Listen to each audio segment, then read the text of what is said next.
Moi, j'avais la chance de connaître des maîtres, alors que lui n'en connaissait pas au conservatoire.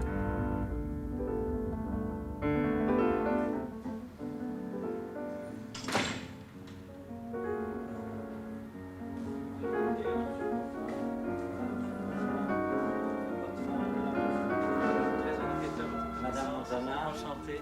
Bonjour Monsieur Volondin, comment allez-vous? Ça me fait un grand plaisir de vous recevoir parmi nous. Je voudrais vous montrer les différents...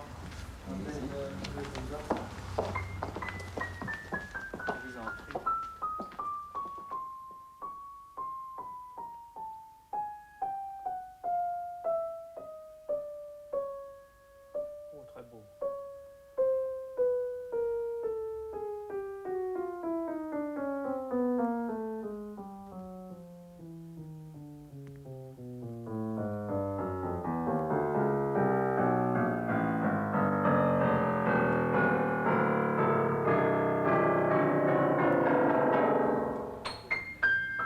C'est toujours le problème des aigus.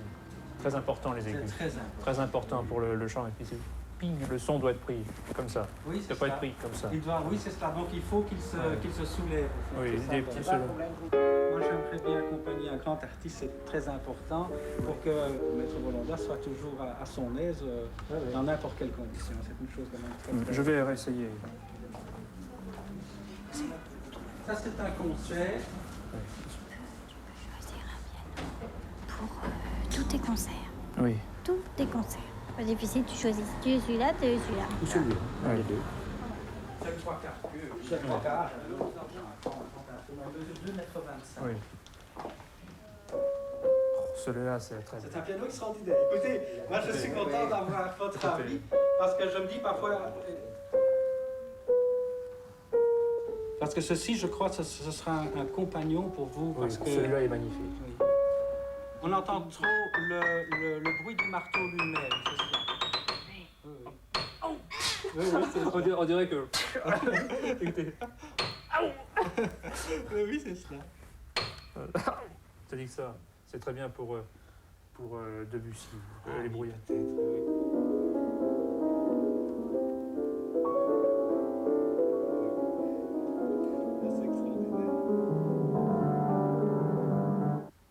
Donc il faut que nous conservions la qualité du centre et développer cette qualité vers les extrêmes. Très bien pour jouer Debussy, pour tout jouer en fait. Pour tout jouer.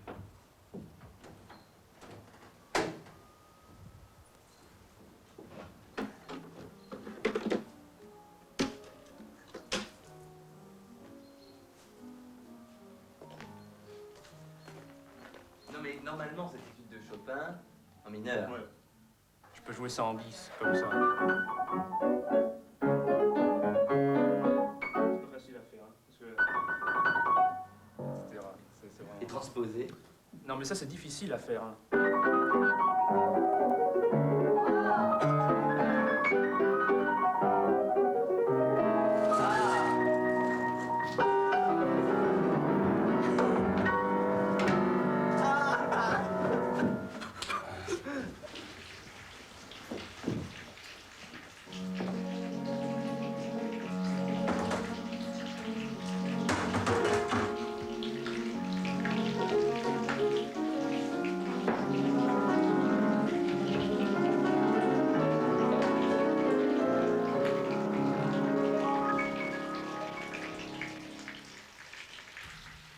C'est magnifique.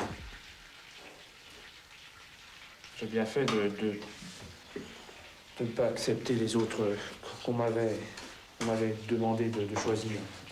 C'était du pire que la paille de fer. C'était de la laine de verre. Ça c'est une moquette.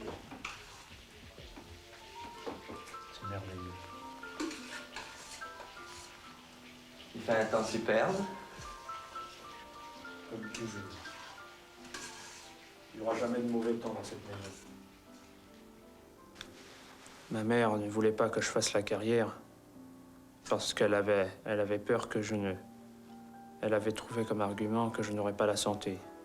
Mais ils ne te trouvaient pas balancé ou quelque chose comme ça? Pas balancé. Ils me trouvaient... Ils ont eu peur, tout simplement. Mm-hmm. Ils ont eu peur que ça ne prenne une ampleur démesurée et que ça me détruise. Ma mère trouvait en fait ce prétexte argumenté pour que je revienne chez moi et que je ne fasse plus le piano. Et tu as refusé. J'ai refusé, j'ai voulu faire la carrière. J'ai pas voulu retourner. Mais tu as une sécurité immense dans toi. Oui, je n'ai peur de rien de ce qui peut arriver. Il y a des choses qu'on peut accepter, mais il y en a d'autres qu'il faut refuser impérativement.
Alors, on s'est mis à travailler, à se voir, à chanter, à jouer, à découvrir de la musique. Mais puisque Pierre-Alain est en Belgique et nous en France, mon mari Jean-Pierre et moi-même, nous sommes obligés de voyager énormément pour pouvoir travailler.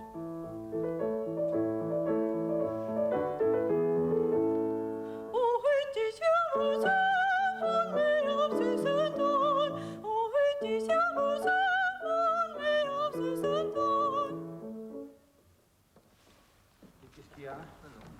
Ça ne sort pas? Ça ne sonne pas. Elle est assez feutrée. Hein, Oui. C'est sans moquette issue de...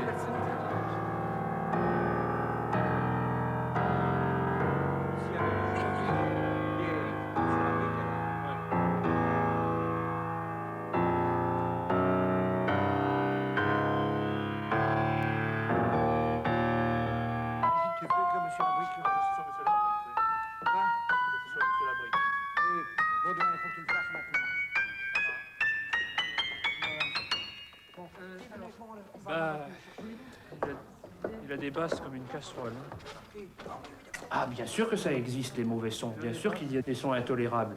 Un son de mauvaise chanteuse, n'est-ce pas, qui hurle à la mort sans se soucier du lendemain. Un embryon de son qui vient d'une gorge maladive et chétive, parfumée par les gouttes de salive, n'est-ce pas? Qu'est-ce qu'il y a aussi? Il y a aussi les mauvais bruits, les bruits qui font mal à l'oreille. Ça, c'est désagréable. Mais il y a les bons bruits et il y a les bons sons aussi. Quoi? Un son métallique, un coup de marteau sur une barre de métal. J'étais attiré également par tout bruit, par tout son. et aussi visuellement. Mon sadisme était inconscient, mais pouvait se révéler parfois. Ne m'est-il pas arrivé une fois de prendre un chat sur moi et de le lancer du haut de la fenêtre du premier étage pour voir comment il réagissait dans l'espace, dans l'air. Et j'ai recommencé ça deux reprises, et j'ai réfléchi là-dessus. Je me suis dit, c'est curieux. Et ma mère me dit, bah, écoute, laisse le chat un peu tranquille. Non, mais je le monte un peu dans ma chambre, je lui réponds. De ce fait, je recommence l'opération.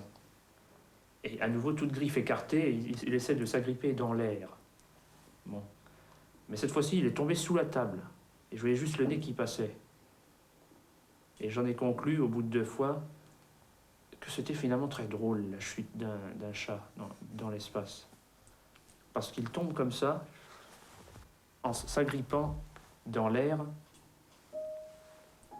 Et musicalement, ça m'a déjà donné certaines formules psychologiques pour l'avenir. Et après, ça m'est tout simplement resté. Il y a d'autres choses qui m'ont marqué.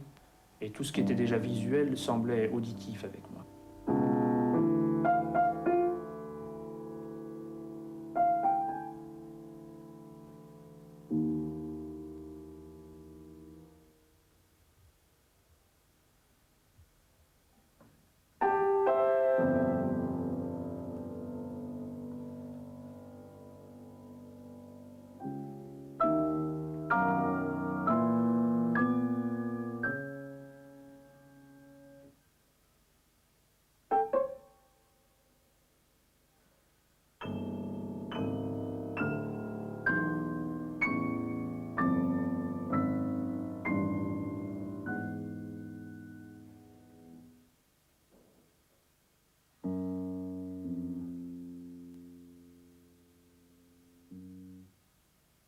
J'aime beaucoup les harmonies assez curieuses. Et le rythme. Tu commençais très tôt, hein, à composer. Oh, j'ai commencé à 10 ans. Mais c'était vraiment pas intéressant. C'était des petites mélodies? Oui, c'était genre... très tonal. Plutôt étude.